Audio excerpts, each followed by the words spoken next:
Ladies and gentlemen, this is TVP World.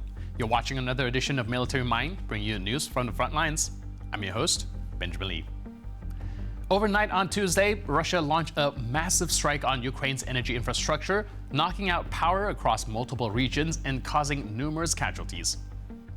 Ukrainian President Volodymyr Zelensky said, quote, "It was yet another night proving that Russia is not under enough pressure to stop this war." Ordinary cities were hit, again, mainly energy facilities, but also many residential buildings. In the capital, Kyiv, at least 2 people were killed and 21 injured, including 4 children. Ukraine's State Emergency Service says 3 apartment buildings were struck in different districts of the city. In the wider Kyiv region, local officials reported 4 more deaths, including a young mother and her 2 children. In Zaporizhzhia, 13 people were injured after Russian missiles hit 15 residential buildings across multiple neighborhoods. In the southern port city of Izmail, located in the Odessa region, drones attacked and damaged energy and port infrastructure. In Kharkiv, the mayor confirmed explosions early Wednesday morning.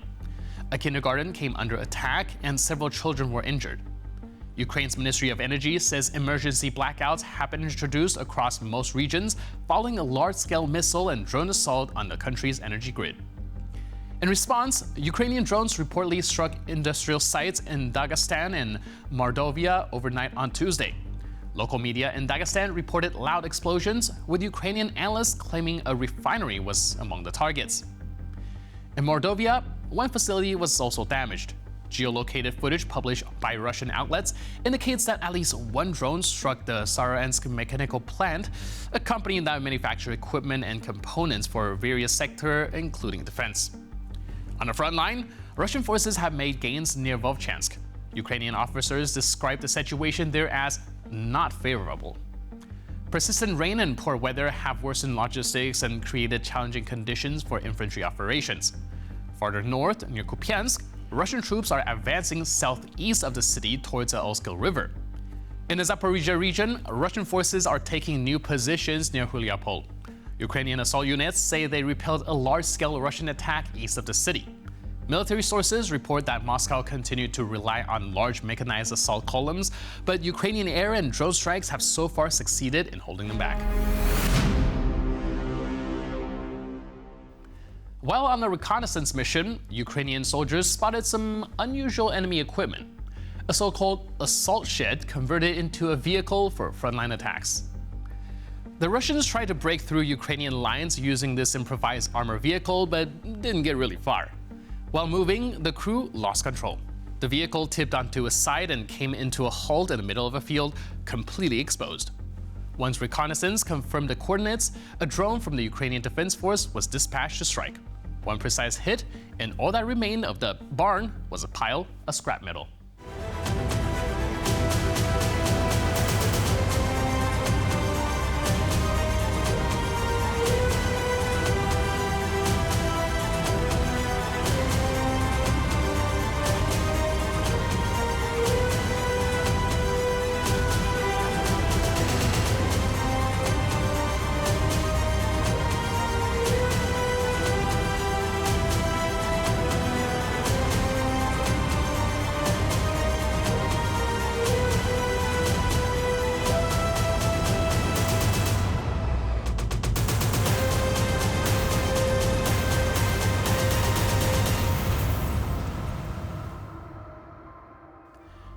Russia has begun serial production of modernized Ka-B aerial bombs capable of reaching targets up to 200 kilometers away.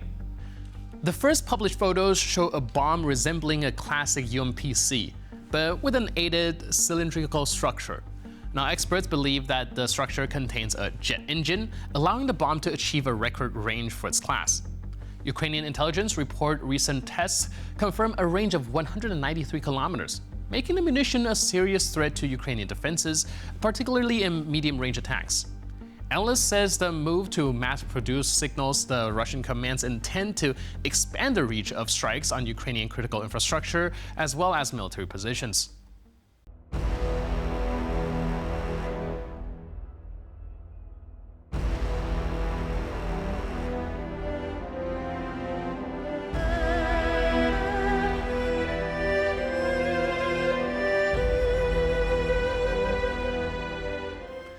First-person footage from the village of Zaporizhzhia in the Donetsk region offers a glimpse into what frontline combat looks like today.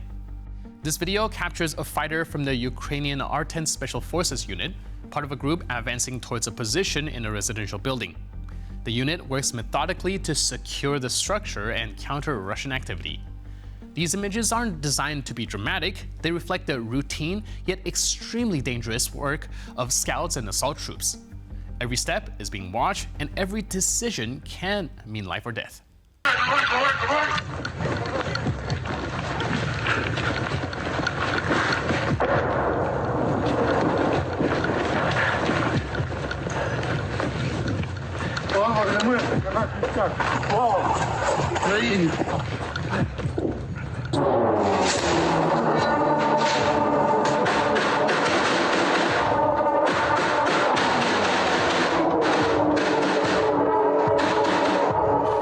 Пустой.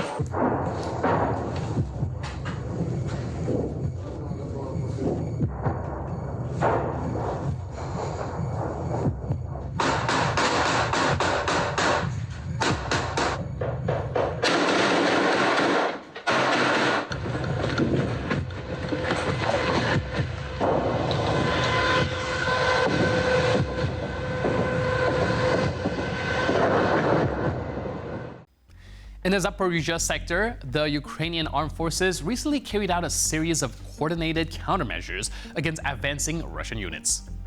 Troops from Ukraine's 17th Army Corps played a key role in the operations, working closely with aviation, artillery, and unmanned reconnaissance to target Russian columns.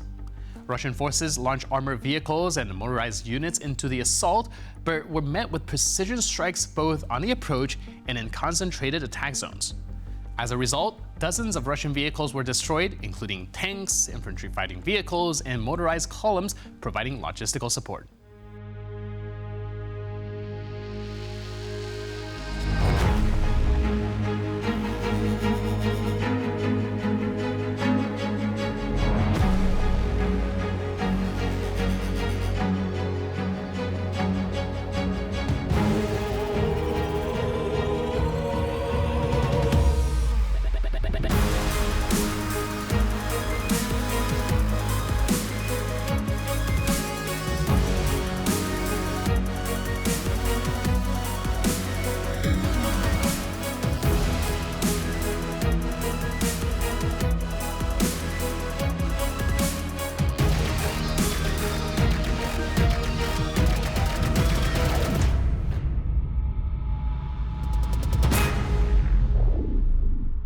To close out today's episode, we'd like to show you a Russian attempt to disrupt the actions of Ukrainian drone operators.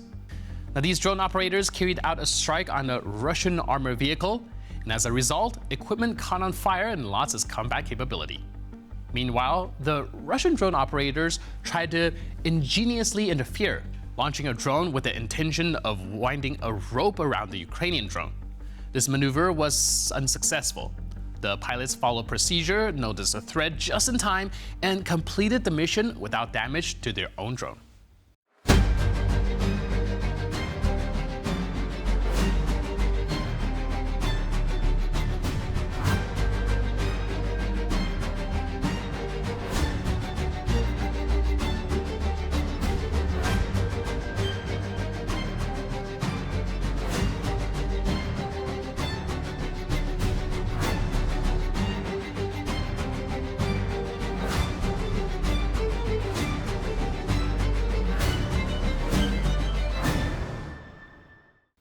And with that footage, we conclude this edition of Military Mind.